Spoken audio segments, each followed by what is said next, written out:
Highway से ही जाने वाली थी, पर जीपीएस ने दिखाया कि हाईवे पे ट्रैफिक है, सो आई थॉट शॉर्टकट ले लो। फंस गई यार। अरे तुम एक काम करो, रास्ते में कोई ना कोई होगा, उससे रास्ता पूछ लो ना। हाँ, मैं किसी से पूछती हूँ। 1 मिनट होल्ड करना तुम। ओके।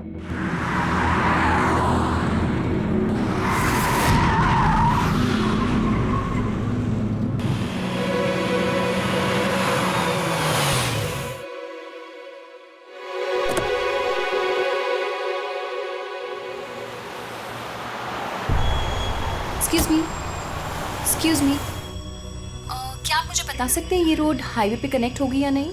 जी होगी। कितना दूर है यहाँ से? Hello Snehal, hello sir. क्या हुआ पंकज? स्नेहल,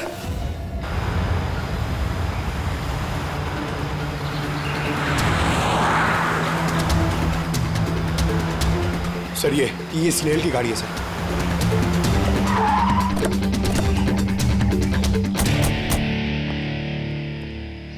आप लोग? सीआईडी। सर मैं इंस्पेक्टर महेश, पास के ही दिंडोशी थाने से हूँ। कुछ पता चला महेश? कुछ खास नहीं सर, लेकिन गाड़ी के पास से ही सड़क पे टूटा हुआ मोबाइल मिला।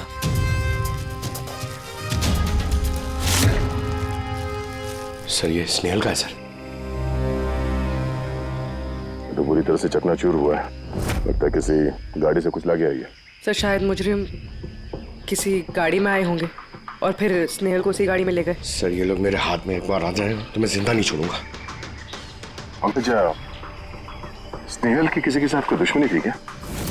सर सीधी सादी लड़की थी सर, उसकी किसी के साथ दुश्मनी नहीं थी सर। ठीक है, अब स्नेहल को जल्दी ढूंढ निकालेंगे। ये स्नेहल का बैग, पर्स, ये लैपटॉप जैसे कीमती चीज गाड़ी में ही है। सर ये जुर्म लूटपाट के इरादे से तो नहीं हुआ। मेरी समझ में एक बात नहीं आ रही है, ये स्नेहल पुणे जा रही थी तो फिर यहाँ इस रास्ते पे क्यों आए? मतलब ये रास्ता पुणे तो नहीं जाता है? जीपीएस की वजह से सर, जीपीएस उसको इस रास्ते पे ले आया। जीपीएस गलत रास्ते पे ले आया? ऐसे कैसे हो सकता है? सर एक्चुअली क्या हुआ, जीपीएस ने हाईवे पे ट्रैफिक जाम दिखाया था, इसलिए उसने ये दूसरा रास्ता ले लिया था। ओह, मतलब ये स्नेहल किसी बड़ी साजिश की शिकार हुई है। आधारी का कुछ मिला घर में? कुछ नहीं मिला और ना ही मिलने की कोई गुंजाइश है। क्यों, ऐसा क्यों कह रही हो? तुमको इस गाड़ी में से कुछ अजीब सी स्मेल आ रही है? ये केमिकल जैसे कुछ गंध तो है। एग्जैक्टली, केमिकल ही है। मुजरिम ने निकलने से पहले इस गाड़ी की अच्छी खासी सफाई की है, जिम्बो कुलुक्सी नाम के केमिकल के साथ। अब इस गाड़ी में से ना तो कोई उंगली के निशान मिलेंगे और ना ही डीएनए। काम किसी प्रोफेशनल का है सर। अगर खूनी प्रोफेशनल है तो उसे ढूंढने में बहुत वक्त लग जाएगा सर। पंकज, तुम्हें कुछ वक्त के लिए भूलना होगा कि स्नेहल तुम्हारी दोस्त है, एक सीआईडी ऑफिसर की तरह सोचो। Right sir. स्नेहल की मॉम, डैड, आंटी। पंकज बेटा, कुछ पता चला? आंटी आप फिक्र मत करिए सर, हमारी पूरी टीम है आंटी, हम स्नेहल को ढूंढ लेंगे। सुबह सुबह जब घर से निकली थी बहुत खुश थी, जॉब इंटरव्यू के लिए जा रही थी ना, मैंने उसे कहा भी कि पुणे जा रही हो तो ट्रेन में चली जाना, मगर उसने मेरी बात नहीं मानी। ये स्नेहल पुणे जा रही है, ये कौन कौन जानता है? हम घर वालों को और उसके कुछ दोस्तों को। पुणे में कौन सी कंपनी में जा रही थी ये जॉब इंटरव्यू देने? Okay take. वहां से किसी रोहित का उसे फोन आया था। रोहित? तो आप लोगों के अलावा ये रोहित जानता था कि स्नेहल पुणे आ रही है।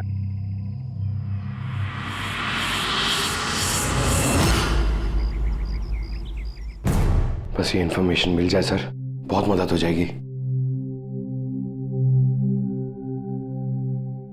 हेलो सर, मैं हूँ रोहित, इस कंपनी का एचआर मैनेजर।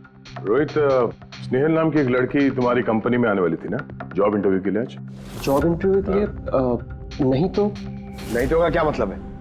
ये ईमेल आपकी कंपनी ने ही भेजा ना? ये तो हमारी कंपनी का ईमेल एड्रेस ही नहीं है, किसी ने नकली ईमेल से शायद इन्हें बेवकूफ़ बनाया। क्या ऐसा तो नहीं कि अब तुम हमें बेवकूफ़ बना रहे हो? हाँ? सर ये देखिए मेरा कार्ड, इसमें कंपनी का ईमेल आईडी साफ साफ लिखा हुआ है। अगर आप चाहें तो मैं आपको अपनी कंपनी के बॉस से भी मिलवा सकता हूँ। हमारी कंपनी की सभी पोजीशंस फुल हैं और यहाँ पे किसी भी नौकरी के लिए कोई इंटरव्यू नहीं चल रहा है। सर मतलब ये ईमेल भी उन्हीं अपराधियों ने भेजा है। बहुत लंबी प्लानिंग की थी किसी ने। जो कोई भी है स्नेहल के बारे में बहुत कुछ जानता है। पंकज, जरा ठंडे दिमाग से सोचकर बताओ, क्या स्नेहल की किसी के साथ कोई दुश्मनी थी? नहीं सर। जरा याद करके बताओ, कभी तो उसने बताया होगा ना कि उसका किसी के साथ झगड़ा हुआ होगा, हैं? याद करो। देखो यार पंकज, जिंदगी में ऐसा कोई इंसान नहीं है जिसका कभी न कभी किसी से मनमुटाव नहीं हुआ हो। छोटा मोटा झगड़ा हुआ होगा यार किसी से। सर छोटा मोटा झगड़ा उसके फ्रेंड्स के साथ हुआ होगा सर, लेकिन ऐसी कोई बड़ी बात नहीं हुई सर कि उसे कोई उठा के ले जाए। और सर स्नेहल के घर पे किसी किडनैपर का फोन भी नहीं आया पैसे मांगने के लिए। सर वो मिडिल क्लास फैमिली से बिलोंग करती है सर। अगर कोई पैसा मांगेगा तो वो लोग दे भी नहीं पाएंगे सर। पंकज, तुमने कहा कि जीपीएस ने उसे गलत रास्ते पे भेज दिया ना, और जीपीएस पे उसे पता चला कि ट्रैफिक जाम है एक्सप्रेसवे पर, है ना? Yes sir. लेकिन सर ट्रैफिक पुलिस वालों ने बताया कि हाईवे पे कोई ट्रैफिक जाम नहीं था। वही तो, इसका मतलब है जीपीएस ने उसे गलत जानकारी दी। सर जीपीएस गलत जानकारी कैसे दे सकती है सर? आजकल तो हर दूसरा इंसान जीपीएस यूज करता है। प्रॉब्लम जीपीएस में नहीं है, प्रॉब्लम ये है कि आजकल ये जिस तरह से कंप्यूटर, मोबाइल फोन और लैपटॉप हैक होते हैं, उसी तरह से जीपीएस को भी हैक किया जा सकता है। हाँ बिल्कुल हो सकता है। यार कोई अपराधी इतनी प्लानिंग करता है तो फिर उसके लिए तो जीपीएस हैक करना मामूली बात है। सर पिछले 6-7 महीनों में कुछ और ऐसे लोग हैं जो स्नेहल की तरह गायब हुए हैं। इनको भी गाड़ी में से किडनैप किया गया था और वो केमिकल भी छिड़का गया था गाड़ियों के अंदर ताकि सारा सबूत मिट जाए। ओह माय गॉड, क्या हुआ सर? हाँ ये लोग अब तक मिले ही नहीं।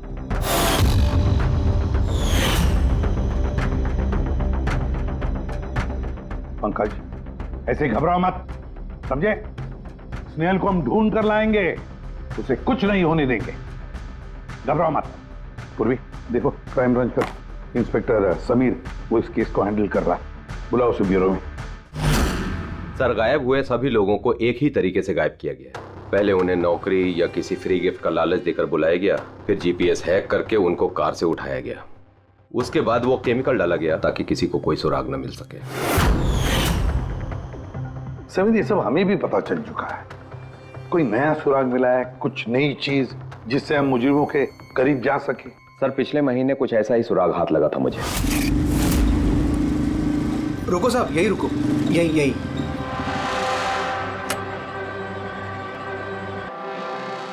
किधर है? वो सर उस पेड़ के नीचे।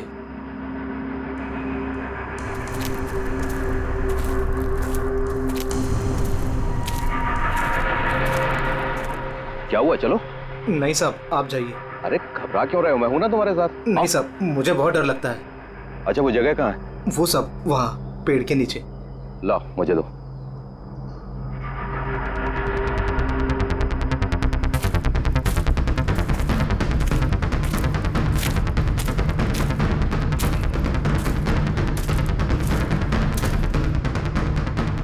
क्यों यही जगह है?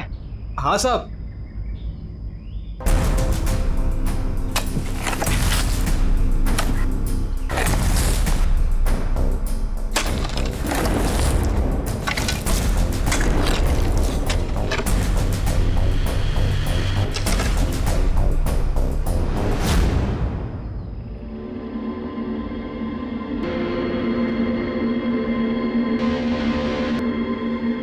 ये आपको कैसे पता चला कि मरने वाले लोग इनमें से कोई एक है? कोई और भी तो हो सकता है। डेंटल रिकॉर्ड से यह साबित हो चुका है कि वो लाश विक्टिम नंबर 4 ऋचा कुमार की है।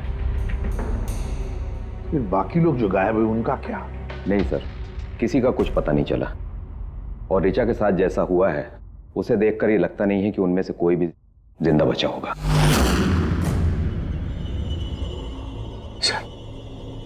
सर स्नेहल भी नहीं बचा। पंकज, स्नेहल को मार डालेंगे सर। पंकज रेडी, लीजिए इसे बात। पंकज आजा। सर हो सकता है ये किसी सीरियल किलर का काम, शायद। नहीं पूर्वी, लगता नहीं है किसी सीरियल किलर का काम है, क्योंकि नॉर्मली सीरियल किलर्स की एक पैटर्न होती है, एक डेफिनेट पैटर्न होती है खून करने की, जान देने की, ना। नहीं पता नहीं क्यों, पर सीरियल किलर नहीं लगता ये देखो, ये जो भी है ये तो किसी को भी मार रहा है, फिर चाहे वो लड़की हो, औरत हो या कोई मर्द हो। ये देखो, ये स्टूडेंट्स है, ये स्टूडेंट है, उम्र का भी कोई लिहाज नहीं, ये कोई और ही है। ये देखो, ये नताशा बेचारी, अरे ये नताशा के साथ जब ये हादसा हुआ तब उसके साथ कोई बॉयफ्रेंड भी था उसका, कुलदीप नाम है उसका। जी सर, मैंने उससे 3 बार पूछताछ की, फिर लेकिन कुछ खास जानकारी नहीं मिली।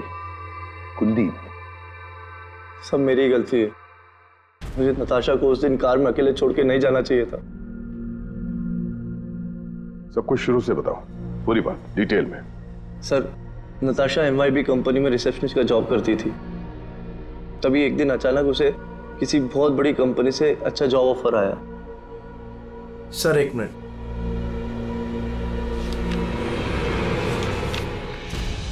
सर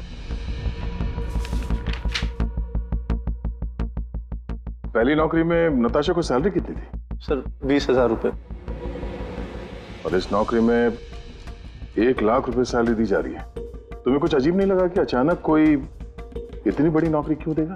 सर अजीब तो लगा था सर, लेकिन हम लोगों ने सोचा शायद इसे किस्मत का खेल कहते हैं, और मैंने अपनी गाड़ी उठाई, नताशा को इंटरव्यू लिए छोड़ने चले। ये कौन से रास्ते पे आ गए हम, साथ साथ गाड़ी। कुलदीप यार, तुमसे कितनी बार कहा है मैंने, तुम गाया मत करो, कितना बेसुरा गाते हो यार।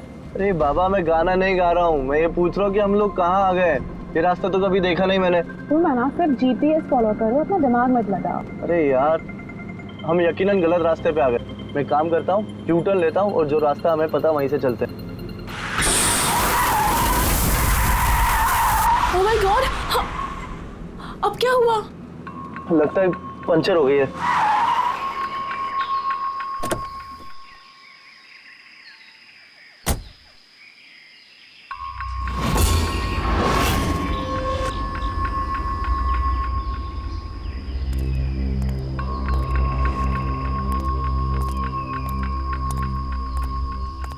ओह नो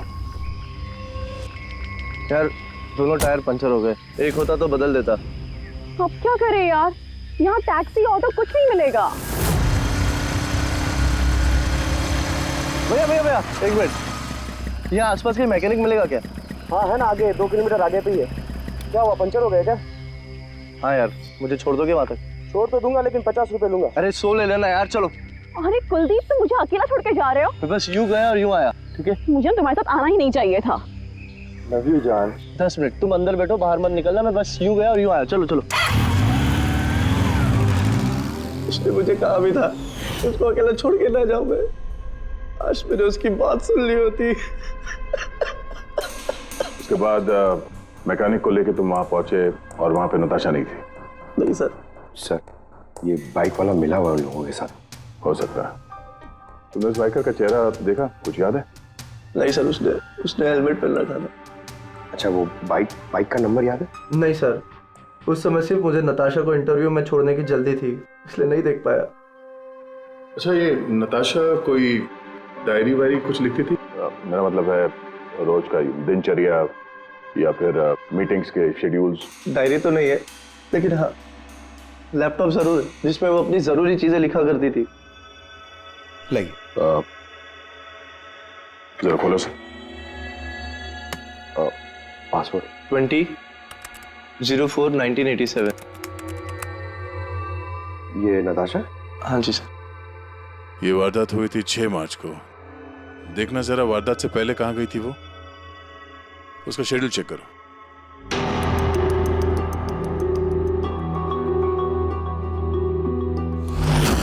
सर 3 मार्च को नताशा जेडी लैब्स गई थी ब्लड टेस्ट कराने।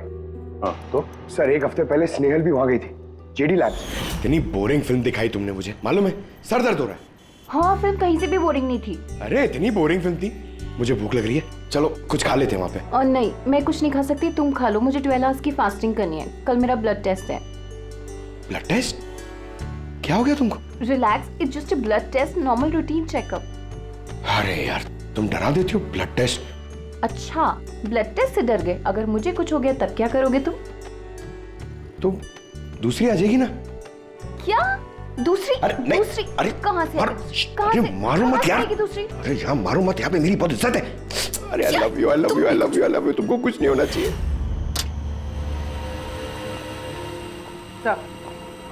जिसका शक था वही हुआ।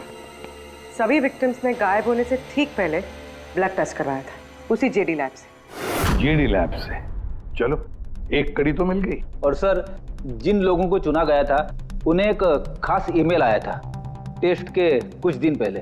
कैसा ईमेल? सर, ईमेल में लिखा हुआ था कि वो ये सारे टेस्ट 500 रुपए के अंदर कर सकते हैं। सर ऐसा ईमेल तो स्नेहल को भी आया था। क्या 500 रुपए के अंदर तो आजकल एक टेस्ट भी मुश्किल से होता है। बस जरा देखो क्या टेस्ट। हाँ देख लिया।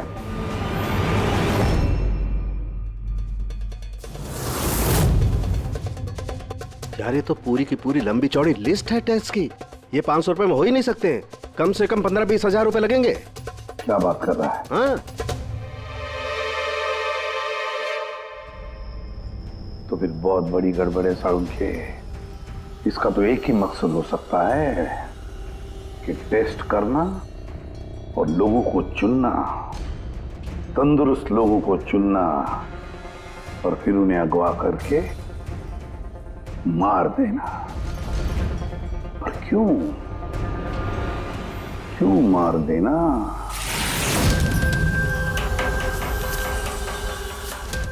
सर आप लोगों को जरूर कोई गलतफहमी हुई है। 500 रुपए में ये सारे रिपोर्ट्स आ ही नहीं सकते।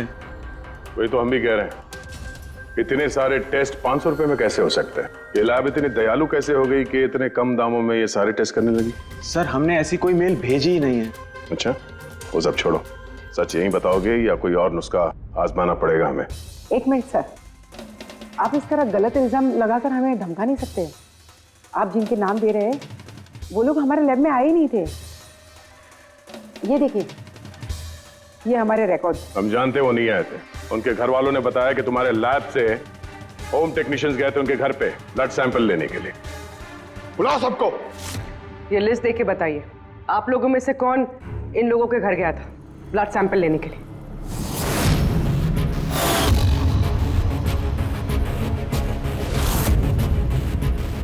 मैं नहीं गया था सर। मैं भी नहीं गया था सर। मैं भी नहीं गया था सर। कोई नहीं गया था तो ब्लड सैंपल अपने आप उनके घर से उड़ के यहाँ लैब में आया था? हाँ?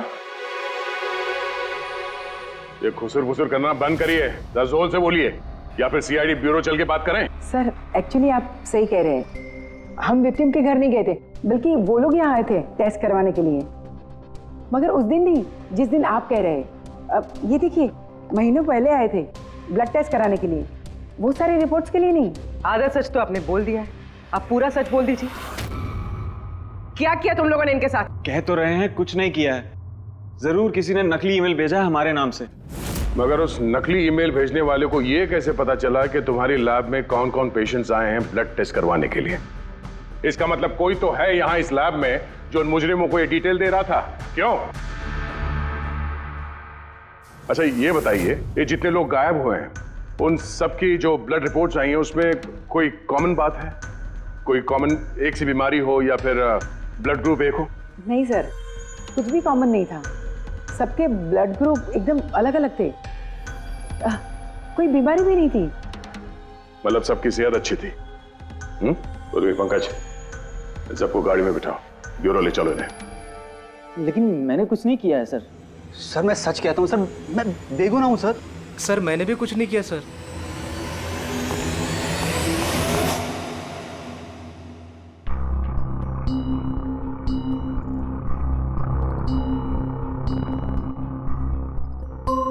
नहीं सर, इनमें से तो कोई भी नहीं है जो उस दिन घर पे ब्लड लेने के लिए आया था।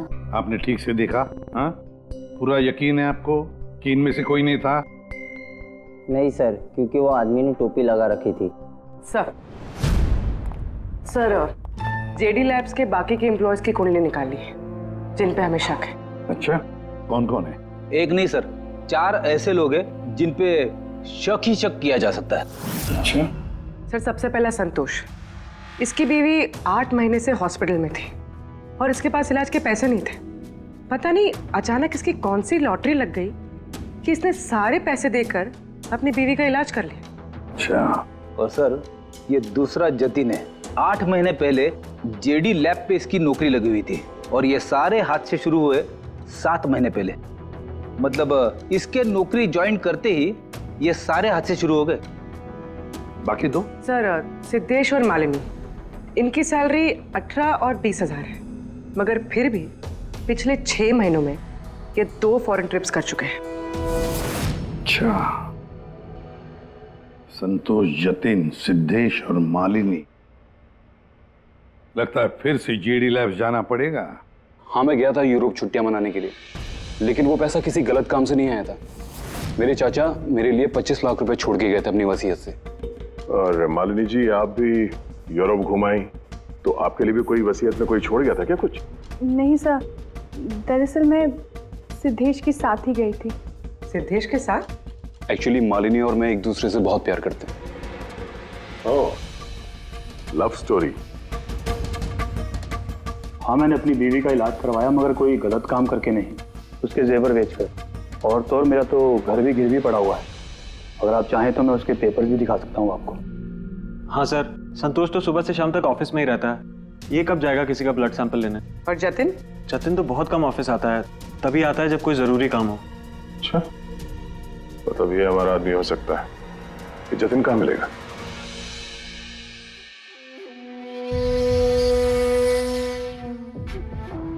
मैं वादा करता हूँ सर, मैं किसी को कुछ नहीं बताऊंगा, कुछ भी नहीं बताऊंगा। ये कस्में वादे सिर्फ फिल्मों में अच्छे लगते हैं, समझे? हमारे काम के नियम तो पता है ना तुम्हें? सर, मैं ये शहर छोड़ के चला जाऊंगा सर, मैं देश ही छोड़ दूंगा। वो मुझे कभी ढूंढ नहीं पाएंगे sir. Sir please sir. Jatin, अपना और हमारा वक्त बर्बाद मत करो। जब जिसकी आंख बंद होनी है तो वो तो होनी ही है, समझे?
जतिन, सर वो आ रहे सर।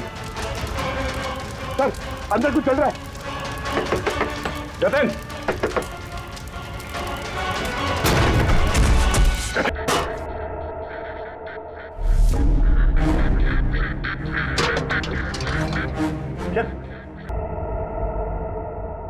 ओह, वो आंख सब देख सकती है?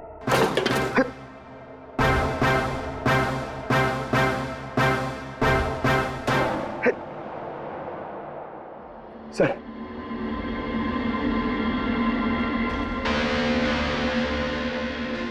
सर, शायद इस हार्ड डिस्क से कुछ पता चल जाए। बॉस, मिर्करी डेंथोनिल नाम के जहर से मरा है ये जतिन। मिर्करी डेंथोनिल? यार, ये तो वही जहर है ना जो किसी के शरीर के अंदर चला जाए तो 5 मिनट के अंदर अंदर खत्म हो जाता है आदमी। हाँ सर, बहुत ही खतरनाक जहर है। और ये जहर बहुत ही खुफिया तरीके से छिपा करके रखा गया था। इसकी इस अंगूठी में बॉस। ये इस अंगूठी में छिपा करके रखा। ये देखो,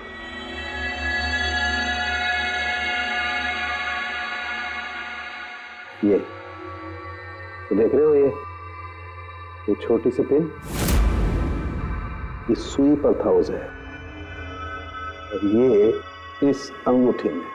अब बॉस, इस अंगूठी को ऐसे घुमाया जाए तो ये पिन बाहर निकलती है। ये और जैसे ये सुई इसके उंगली पे लगी, देखते ही देखते पूरे शरीर में ये जहर फैल गया। लेकिन सर, जतिन अपने आप को मारेगा क्यों? फ्रेडी, जतिन को पकड़े जाने का डर था। एक बात तो पक्की है कि जतिन अपने बॉस से, जिसके लिए वो काम कर रहा था, उससे बहुत डरता था। वो इतना डरता था कि जब इसे पता चला कि हम इसे पकड़ने आ रहे हैं तो इसने खुदकुशी कर ली, ताकि इसके जरिए हम उसके बॉस तक ना पहुंचे। समझे? ये मामला सिर्फ किडनैपिंग और सीरियल किलिंग का नहीं रहा, ये बहुत बड़ा चक्कर है, बहुत ही खतरनाक, बहुत ही बड़ा चक्कर, जिसमें कोई बड़ी गैंग इन्वॉल्व है। कोई बड़ी गैंग, वो गैंग जिसकी निशानी है आंख। सर, सर लैपटॉप में कुछ नहीं मिला। सारी फाइल्स खुद ब खुद डिलीट हो गई, ऑटो डिलीशन की वजह से। और hard disk? Sir, hard disk भी डैमेज हो गई थी सर, मगर एक लिस्ट हमने रिकवर कर ली। हाँ सर।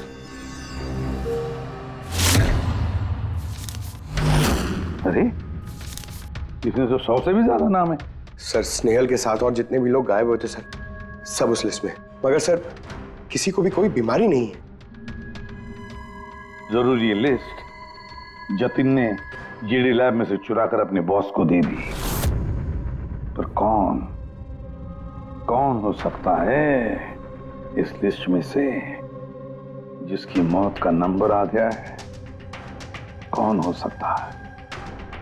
एक काम करो, इसमें जितने भी नाम हैं, जितने भी लोग, इन सबको फोन करो, सतर्क करो उनको बोलो उनकी जान को खतरा है।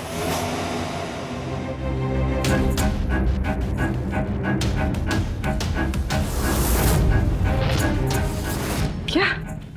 अरे नहीं, मैं मजाक नहीं कर रही, मैं वाकई सीआईडी से बोल रही हूँ। आपकी जान को खतरा है, इसलिए जब तक हम ना कहें आप प्लीज घर से बाहर मत निकलिए। क्या? नौकरी का बोला हुआ? मत जाना अलीशा। पर मैं तो निकलने वाली हूँ। नहीं, घर से मत निकलना आप। Alisha, Alisha, hello hello hello Alisha. क्या हुआ फ्रेडी? हेलो फ्रेडी, क्या हुआ? सर, अलीशा नाम की एक लड़की को नौकरी के लिए इंटरव्यू का बुलावा आया था। अब उसका फोन बंद आ रहा है sir.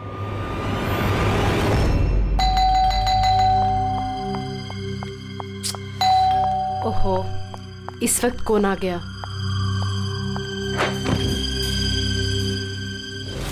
Alisha?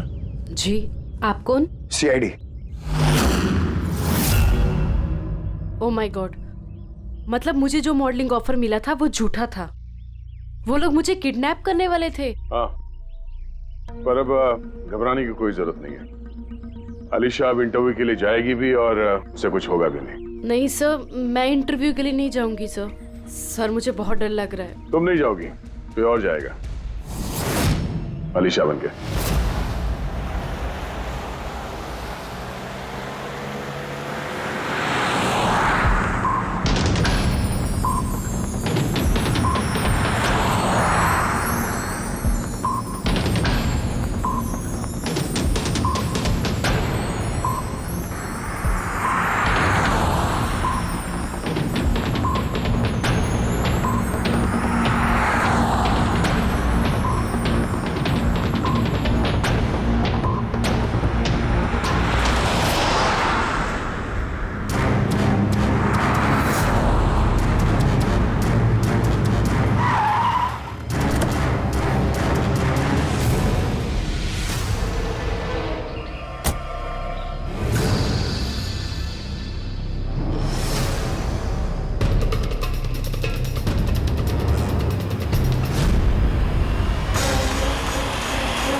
Excuse me. Yes. Actually मैं रास्ता भटक गई हूँ, वो जीपीएस में कुछ प्रॉब्लम है। तो आप लोग मेरी मदद कर सकते हैं? आपको जाना कहाँ है मैम? मुझे यहाँ तक, मैं अभी बताती हूँ।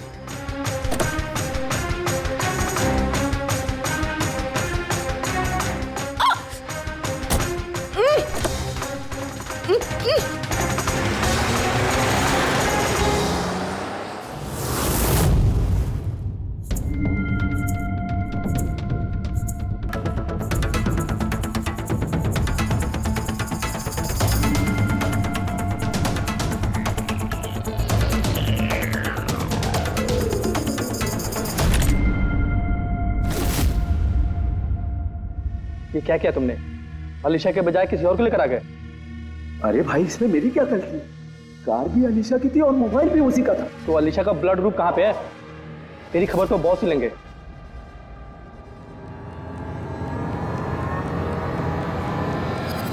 हेलो ब्यूटीफुल, मुझे ढूंढ रही थी क्या? लो मैं आ गया तुम्हारे पास। हाँ चलो। छोड़।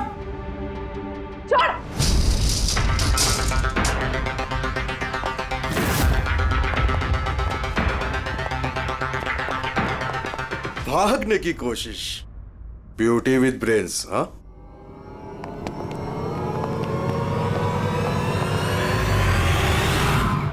क्या हुआ? तुम लोग क्या मक्खी मार रहे थे क्या रे? वो तो अच्छा हुआ मैं टाइम पे आ गया। तलाशी लो इसकी बराबर से।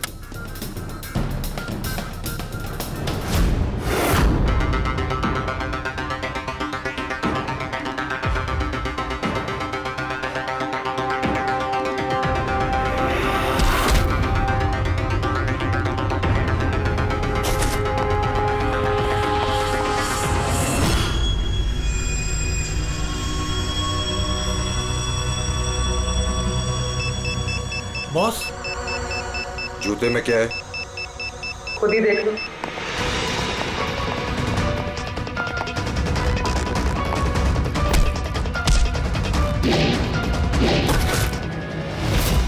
निकालो। निकाल। कितना टाइम लगाता है रे तू? हाँ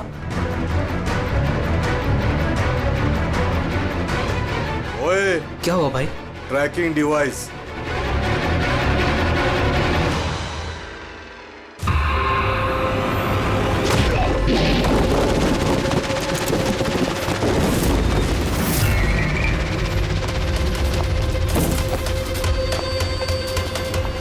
तुम लोग ने ठीक से चेक नहीं किया था क्या? नहीं। और तू हीरोइन, कौन है तू?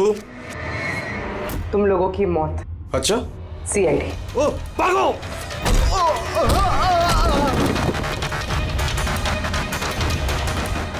पूर्वी? सर उस तरफ भागा।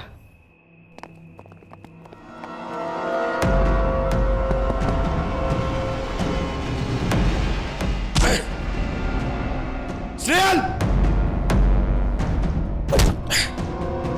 चलो जल्दी। कोई है? भारो जल्दी। आइए, बाहर आइए। आइए जल्दी, इस तरफ, संभाल के।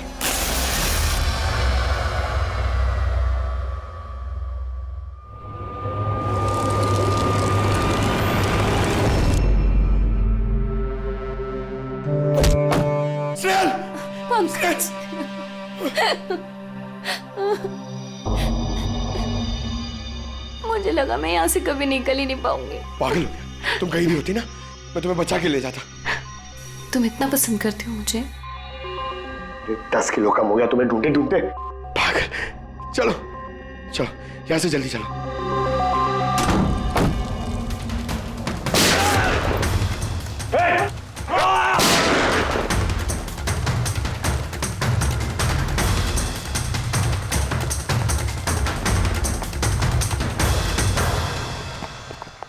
इतनी आसानी से तुझे मरने नहीं देंगे।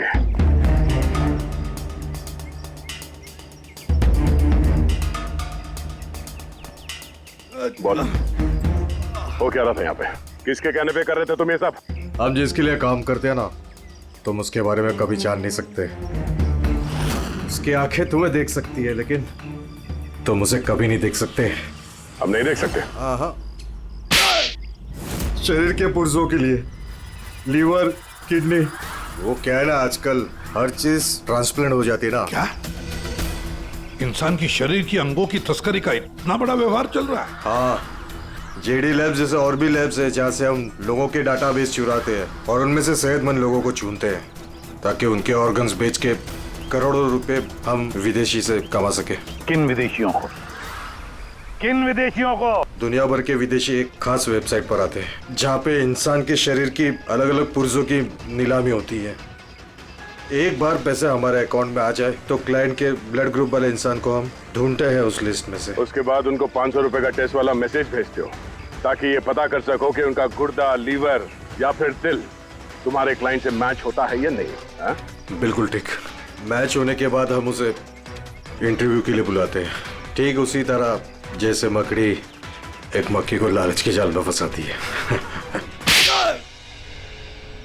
इतना सब कुछ करने के बाद भी इतनी बेशर्मी से हंस रहा है? अपने किए पे जरा भी शर्मिंदा या पछतावा नहीं हो रहा तुम्हें? हंसी तो मुझे तुम लोगों पे आ रही है सीआईडी। मुझे पकड़ने से तुम्हें क्या लग रहा है? तुमने बहुत बड़ा तीर मार लिया। हमारे से ऑर्गन गैंग को पकड़ना ऐसा है जैसे समुंदर में से एक लोटा पानी निकालना। अच्छा, पहले ये बता तेरा बाप कौन है? मारो मुझे।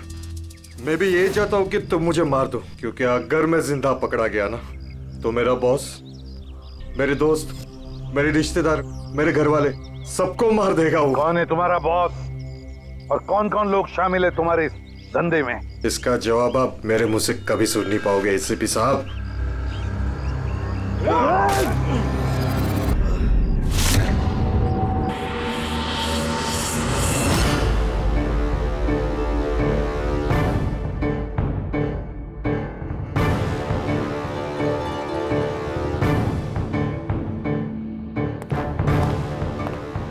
बॉस, एक बुरी खबर है।